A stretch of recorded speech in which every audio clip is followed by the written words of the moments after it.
Tas kungs ar jums. Lasījums no mūsu kunga Jēzus Kristus evaņģēlija, ko uzrakstīja svētais Lūka 14. nodaļā. Kad to dzirdēja kāds no tiem, kas sēdēja pie galda, tas sacīja laimīgs, ka sēdīs maizi Dieva valstībā. Jēzus sāka viņam stāstīt, kāds cilvēks rīkoja lielu mielastu un daudzus uz to saicināja. Ap mielasta laiku viņš nosūtīja savu kalpu pie aicinātajiem sacīt, nāciet, viss jau ir gatavs. Tie visi kā viens sāka aizbildināties. Pirmais viņam sacīja, es esmu nopircis lauku un man ir jāiet to apskatīt. Lūdzu, pieņem manu aizbildināšanos. Un cits sacīja, es esmu nopircis 5 pārus vēršu un eju tos pārbaudīt. Lūdzu, pieņem manu aizbildināšanos. Vēl cits sacīja, es sievu esmu apņēmis un tādēļ nevaru nākt. Kalps ieradies, to paziņoja savam kungam, tad nama saimnieks sadusmojās un sacīja savam kalpam, izej steigšus pilsētas ielās un ieliņās un ved šurp nabagus, tizlus, aklus un kroplus. Kalps teica, kungs, ir noticis, kā tu pavēlēji, bet vēl ir vietas. Tad kungs sacīja kalpam, dodies pa ceļiem un sētām un piespied nākt visus, lai mans nams būtu pilns. Es jums saku, neviens no aicinātiem vīriem manu mielastu nebaudīs. Tā kunga evaņģēlijs. Slāva tev, Kristu. Mēs lūdzam, nāc svētais gars un piepildi mūsu sirdis.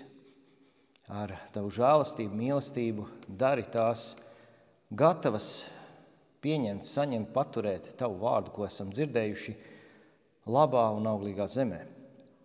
Mēs lūdzam svētīt tavu vārdu tavā patiesībā, lai tas ir svēts arī pie mums, jo tavs vārds ir patiesība. Amen. Lūdzu, sēdiet.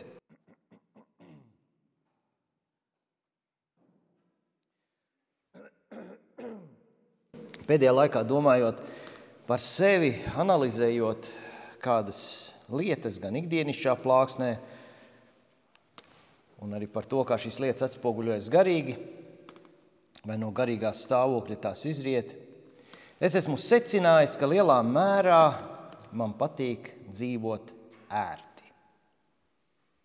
Jā, tāds bija tāds noslēdzošais secinājums tā analīzē. Vienkārši tas smaguma centrs ir ērtums, izdarīt lietas tā, lai pēc tam ir ērti, vai sakārtot grafiku tā, lai pēc tam ir ērti, lai nav sarežģījumi. Un mums visiem patīk ērti dzīvot. Katrai neērtībai mēs ejam cauri ar lielāku vai mazāku piepūli. Tā ir piepūle. Un tas ir normāli, ka mēs velkam tālai un sakārtojam savu dzīvi, lai pēc tam ir ērti. Kaut vai sakārtojam istabu un pēc tam ir ērti. Tur nav bardaks un mēs varam visu atrast. Kāds varbūt bardakā var visu atrast un tā ir viņa sistēma, bet ne par to tas stāsts. Tas, ko es gribu pateikt, šim ērtumam ir tieksme padarīt sevi par elku. Es runāju par ērtumu tādā universālā plāksnē. Tiem, kam ir ar šo ērtumu problēmas, viņi pat ir gatavi iespringt un piepūlēties, smagi pat strādāt, lai pēc tam kopumā panāktu ērtāku dzīvi. Tas ērtums ir tāds fokus. Un pavisam traki ir tad, kad kristietim ir vajadzīgs Dievs, lai viņš varētu vienkārši atrisināt savas neērtības. Un tas beidzās ar to, ka tad, kad kristietis tās atrisina, tad viņam vairs Dievu nevajag. Tāda ir tā elka būtība, ka mēs ņemam Dievu, lai kalpotu šim elkam un to. Šo principu mēs varam paturēt. Un ja mēs jūtam, ka kaut kas velk tajā virzienā, tas ir ceļš uz elgdievību. Un tas ir bīstami. Evaņģēlija rakstvietā ir mazliet jāpalasās uz atpakaļ, lai saprastu šo ainu par mielastu, ko mēs dzirdējām. Un konteksts ir tāds, ka Jēzus iet ciemos pie kāda ievērojama farizeja, tur notiek svinības, ballīte farizeju stilā. Mēs varam taisīt ballītes 80. gadu stilā, varam taisīt farizeju stilā. Jūs tur redzat kādas bildi, redzat, kāda tā ballīte apmēram varētu izskatīties. Ir daudz cilvēku, ļoti daudz farizeju tajā ballītē, protams. Šajās ballītēs parasti bija pieņemts uzaicināt kādu ļoti tādu cienījamu skolotāju, un tur dzirdēja monologus un dialogus par rakstiem. Kaut kas arī ļoti pazīstams mums. Status šajās ballītēs bija ļoti svarīgs. Kāds tam viesim, kurš ir atnācis, ir status, un tad šie statusa cilvēki tur sēdēja tajās svarīgākajās vietās. Un kādreiz tie cilvēki nosēdās tajās svarīgākajās vietās, lai šo savu statusu pasvītrotu.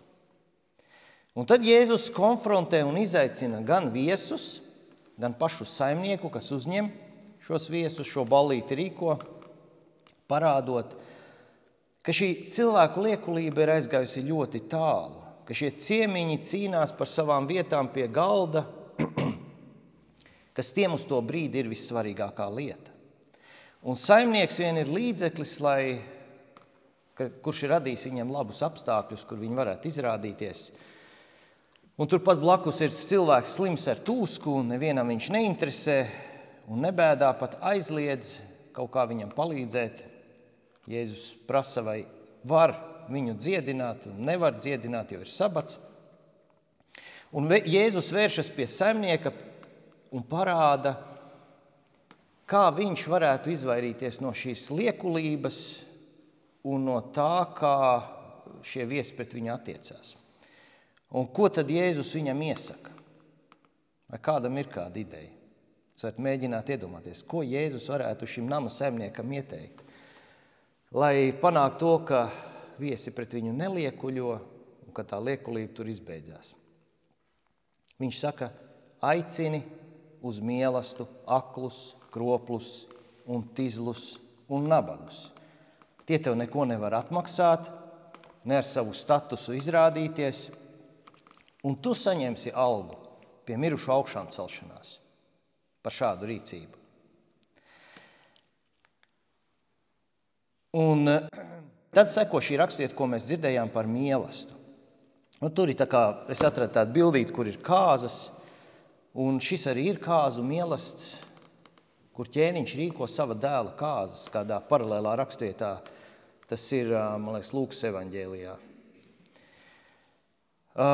Jēzus parāda to, kāda ir attieksme šiem cienījamiem, kurus ķēniņš aicina un uzskata par cienījamiem, kurus parasti šis farizejs arī aicina uz mielastu. Kāda ir viņu attieksme pret saimnieku un kā Dievs uz viņiem skatās? Ka šie cienījamie nenāk, kad ķēniņš izsūta savus sulaiņus viņus aicināt, viņi atrod visādus aizbildināšanos, un tad ķēniņš aicina nabagus, kroplus, tīzlus un aklus. Un izrādās, ka pēc Dieva standartiem šī grupa ir vairāk cienīgi nākt pie kunga mielasta nekā šie bagātie, kuri bija cienīgi, bet kuri paši atteicās, ietekmīgie, cienījamie sabiedrības locekļi. Un ar ko tad tie atšķiras? Kunga aicinājums uz mielastu šiem cienījamiem nozīmē viņiem pašiem, ka viņiem jāatliek uz pauzes savas darīšanas un jānāk uz mielastu, ko viņi negrib darīt. Viņiem tas ir neērti, tas izjauc viņu plānus, un viņi to savus plānus arī izstāsta šiem cilvēkiem, kas viņus aicina, un divi aizbildinās, ka viņam tur ir jāiet skatīties vēršus un vēl kaut kas jādara, un pēdējais saka, es esmu sievu apņēmis un vispār neaizbildinās. Man ir tāds ļoti legāls iemesls vienkārši nenākt, un es viņu ignorēju šo uzaicinājumu. Mēs, protams, varam domāt, kādas ir bijušas tā laika attiecības starp ķēniņu un pavalsnieku. Es domāju, ka tā ir ļoti tāda nekaunīga attieksme. Jo, ja ķēniņš aicina, tas ir kaut kas ļoti, ļoti liels. Un paralēli es jau teicu, tas ir kāzu mielas, kas simbolizē Kristus kāzas. Un šis ķēniņš ir Dievs, kas aicina uz sava dēla kāzām. Šiem cienījamiem viesiem, un Jēzus velk paralēles, un šī līdzība ir dota šiem viesiem šajā farizēju ballītē un nama saimniekam, Jēzus parāda, ka šiem viesiem pats svarīgākais ir paaugstināt savu statusu, nevis pagodināt to cilvēku, pie kur viņi ir atnākuši. Un šajā gadījumā Jēzus arī parāda, ka tāpat notiek ar Dievu, kurš viņus ielūdz. Iespējams, Jēzus mēģina šim nama tēvam atvērt acis, ka viņu spēs novērtēt vairāk nabagi, kropli, tizli un akli. Jo parasti viņus neviens uz mielastu nesauc. Un tie patiesi parādīs daudz vairāk cieņu, daudz vairāk pateicību šim saimniekam nekā šie aicinātie augstmaņi. Viennozīmīgi. Ko es ar šo vēlos pateikt? Es gribu jautāt, ka mēs sev un arī, ka jūs katrs pats sev varat pajautāt klusībā, ka vispār mums prāts sāk darboties tajā virzienā, kur es sevi redzu, kurā no šīm cilvēku grupām, vai augstmaņu vidū, vai šo nabago, kroplo, tizlo un aklo vidū. Jēzus saka, svētīgi garā nabagie. Augstmaņi uztvēra ķēniņa uzaicinājumu uz mielastu kā nērtību un zaudējumu, jo tiem bija jāizjauc savi plāni. Nabagie, aklie, kroplie un tizlie to ieraudzīja kā lielāko laimi, kaut ko nebijušu, tādu iespēju, kāda man otro reizi neviens nepiedāvās. Kā mēs uztveram Jēzus aicinājumu? Kā tādu, kad Jēzus mūs aicina. Jēzus mūs ir aicinājis, mēs esam šeit. Mēs esam atsaukušies Jēzus aicinājumu, bet Jēzus mūs turpina aicināt tālāk. Tur, kur Jēzus mūs turpina aicināt tālāk, tas tā ir, ka tas izjauc mūsu plānus. Tas mēdz radīt diskomfortu, jo tas izjauc mūsu plānus. Tas ir automātiski diskomforts. Mēs varam sākt arī meklēt aizbildinājumus, lai neatsauktos. Mēs to varam izdarīt. Vai mēs uztveram Jēzus aicinājumu kā lielāko laimi un neredzētu izdevību? Cilvēki, kuri ir izmācījušies augstskolā un sāk savu karjeru, meklē nonākt labā prestižā firmā, jo tur nevien ir liela alga, bet labas kompānijas piedāvā dažādas privilēģijas, kā piemēram dienesta mašīnu, telefonu apmaksātu, dienesta dzīvokli, labas sociālās garantijas un kaudze visādas labas lietas. Es, kas strādāju Markā un Spencerā, tur bija vesela mājaslapa ar atlaidēm, kuros uzņēmumos kas ir. Un kādreiz tas atlaides bija milzīgi liels. Pats uzņēmums piedāvāja 20% vēl virsū uz viņu atlaidēm, ka darbinieks var iet un iegādāties veikalā viņu preces. Lielas kompānijas tā dara. Un turklāt šie jaunie cilvēki, kuri beiguši ir studijas, būtu gatavi strādāt šajās kompānijās pat gandrīz vai par velti, lai iegūtu pieredzi un lai iegūtu ierakstu savā CV, ka viņi tur ir strādājuši. Tas jau viņiem paver daudzas iespējas. Mani un tevi aicina tas, kam nodota visa vara debesīs un virs zemes. Viņš saka, ejiet un dariet par mācekļiem visas tautas. Jūs esat mani draugi un līdzmantinieki tam, kas man pieder. Zini, nē, man ir savas darīšanas, man jāiet. Kādreiz mēs tā izturamies. Jēzus ir tik mīlošs un tik pazemīgs, ka viņš nāk un viņš iedziļinās tajās lietās, kas mums ir svarīgas. Viņš iedziļinās tajā, kas mums ir tas steidzīgais jādara, ka mēs nevaram atsaukties viņa aicinājumam. Viņš nāk un pat piedalās tajās mūsu kaut kādās, diezgan neauglīgās lietās. Viņš nāk un svētī mūsu roku darbu un svētī tās lietas, kas varbūt tās, mums neko nedod. Viņš paiet mūsu plāniem līdzi, kaut arī tie nekur nenoved, jo viņš mūs mīl. Un mums ir jāpamostās un jāierauga, kāda mēroga situācijas priekšā mēs esam. Es kā piemēru minēšu apustuli Pēteri. Viņam dziļi pieleca šī lieta, par ko es šobrīd runāju, tad, kad Jēzus iedziļinājās viņa centienos un mērķos. Mēs zinām to situāciju par zivīm. Pēterim bija diena, kad viņam interesēja nekas cits kā tikai zivis. Jo viņš visu nakti centās noķert kādu zivi un neko nenoķēris. Viņa pasaule nevarēja turpināties, ja tajā nebija šis iztrūkstošais posms – zivis. Arī kādreiz mēs esam uzciklējušies uz kaut ko, uzfokusējušies un domājam, ja būs šī lieta manā dzīvē, tad es būšu laimīgs, tad būs viss kārtībā. Un Jēzus tās viņam dod. Daudz dod. Tā kā pietika visiem zvejniekiem, kas bija apkārtējās laivās. Ko dara Pēteris? Pēteris jau, mēs redzam, ka viņš nedara tā. Nu ir amats rokā, Jēzu, tu man zivis piegādā, es tās vedīšu uz tirgu, mums baigi labs bizness sanāks. Arī šajās lamatās mēs iekrītam. Nē, Pēteris saprot šīs lietas mērogu. Pēteris saprot, ka Jēzus ir paša Dieva dēls un krīt viņa priekšā. Viņš saka, aizej no manis, es esmu grēcīgs cilvēks. Viņš saprata. Un tad Jēzus viņu aicina uz kaut ko daudz lielāku. Zvejot cilvēkus, ieņemt tādā līdzībā. Piedalīties paša Kristus darbā. Kristus viņu ne tā kā pieņem darbā, viņš viņu pieņem par kompanjonu, par draugu, glābt dvēseles. Ko dara Pēteris? Viņš atstāja savu lielo lomu. Labi, šis lielais loms ir jums. Ņemiet. Visi pārējie zvejnieki varēja savākt arī viņa lomu. Viņš atstāja ierasto vidi, atstāja savus tīklus, plānus, piezemētos sapņus un uzreiz seko Kristum.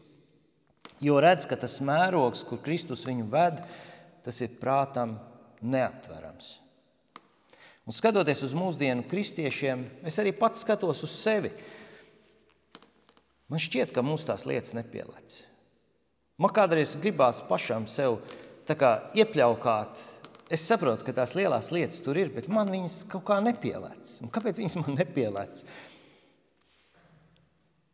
Mēs bieži vēlamies Dievu lietot kā palīglīdzekli mūsu plāniem, mūsu ambīcijai, kontrolei, ar ko esam izdomājuši savu mehānismu, kā sev pasargāt, apgādāt. Mums vajag instruments, kā mēs to varam izdarīt. Kā mēs sevi varam pasargāt, kā mēs sevi varam apgādāt. Un radīt sev vidi, kur mums ir komfortabli. Mums vajag instruments, un tur mēs ņemam Dievu, lai varētu to izdarīt.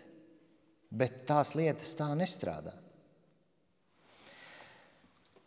Vienu dienu man nāca tāda spilgta atziņa par lietām, par kurām mēs visi ik pa laikam iedomājamies. Par to, ka tas, kā es dzīvoju tagad, nebūs ilgi. Tas tā nebūs ilgi. Tas ir īs periods. Var pienākt ļoti grūti laiki. Tas mūs biedē. Vēl vairāk. Es varu aiziet no šīs dzīves jebkurā brīdī. Jebkurā minūtē, jebkurā sekundē. Bet to mēs kaut kā izslēdzam ārā no sava skata punkta un tam nepievēršam uzmanību, sev piemānam, ka tas nekad nenotiks. Un tad, kad mēs sākam par to domāt, mums paliek tā nērti un baisi un bojā garstāvokli mēs paliekam drūmi. Bet šī atziņa sapurina un atmodina. Kamēr šīs atziņas nav, mēs staigājām it kā tā, ka kāds mums būtu iešāvis ar trankvilizātoru dibenā. Šādi. Un tad mēs staigājam tādi kaut kur mēs to dzīvi netveram līdz galam. Mēs dzīvojam tagad tādā mazliet miglā. Mēs ieejam savā rutīnā, mēs peldam, kurā mēs meklējam komfortu. Mēs meklējam mierinājumu, mēs meklējam ērtības. Ne obligāti fiziski, arī emocionāli. Tur varētu par šo tēmu vēl daudz stāstīt, kā mēs viņu meklējam un kā mēs dzīvojam ar smagumu centru šo dzīves komfortu. Bet šie dzīves nabagie, aklie, kroplie un tizlie, tie visātrāk spēj novērtēt to, ko Dievs šodien dāvā un uz ko viņš aicina. Viņi redz šos lielos mērogus daudz vairāk nekā tie, kuri relatīvi dzīvo labi. Jēzus saka, kam daudz piedots, tas daudz arī mīl.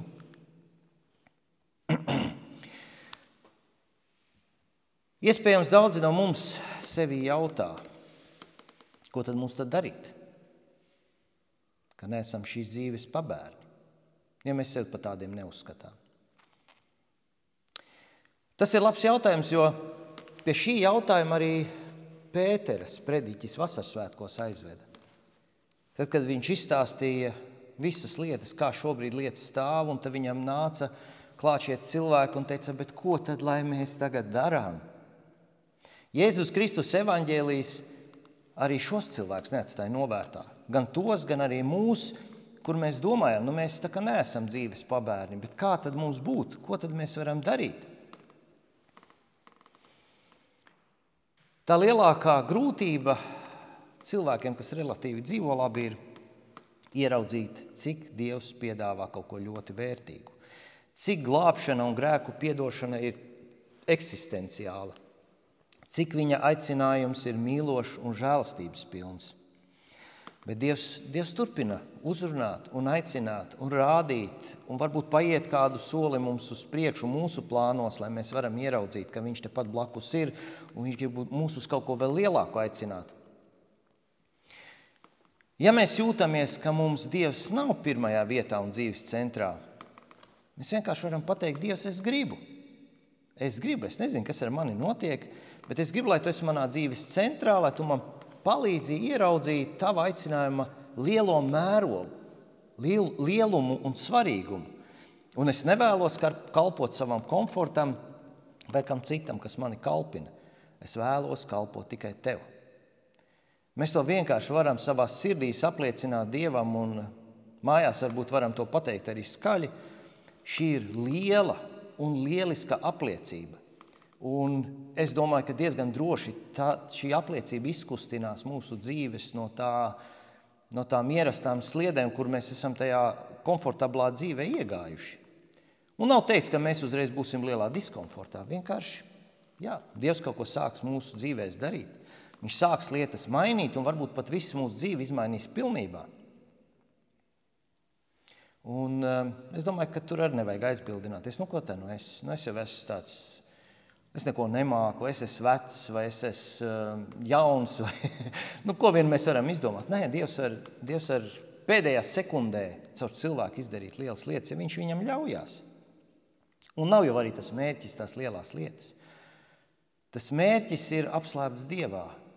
Tad, kad mēs piedzīvojam Dievu un viņu dziļi pazīstam, tā jau ir liela lieta.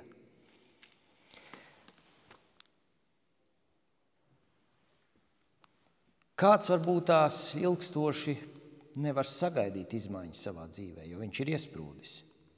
Bet iespējams kāds ļoti baidās no izmaiņām savā dzīvē un negrib neko mainīt. Abos gadījumos ar Kristu mēs esam drošībā. Mēs esam viņa apgādībā, mēs esam viņa aizsardzībā un nevien šajā dzīvē, kas ir ļoti īsa un var izbeigties katru brīdi, viņš mums dāvina mūžību. Jēzus Kristus mums dāvina mūžību, ko šobrīd īsti mēs nevaram novērtēt. Mēs nemākam, mēs nespējam novērtēt. Mēs nevaram saprast, cik tai mūžībai ir vērtība. Bet ticībā Svētais Gars to mums atklāja kaut vai mazu gabaliņu no tā, ka mūžība ar Dievu, ar eņģeļiem, ar brāļiem, māsām ir vissvarīgākais, kas mums ir. Lai Dievs mums patur šajā ticībā un cerībā. Āmen.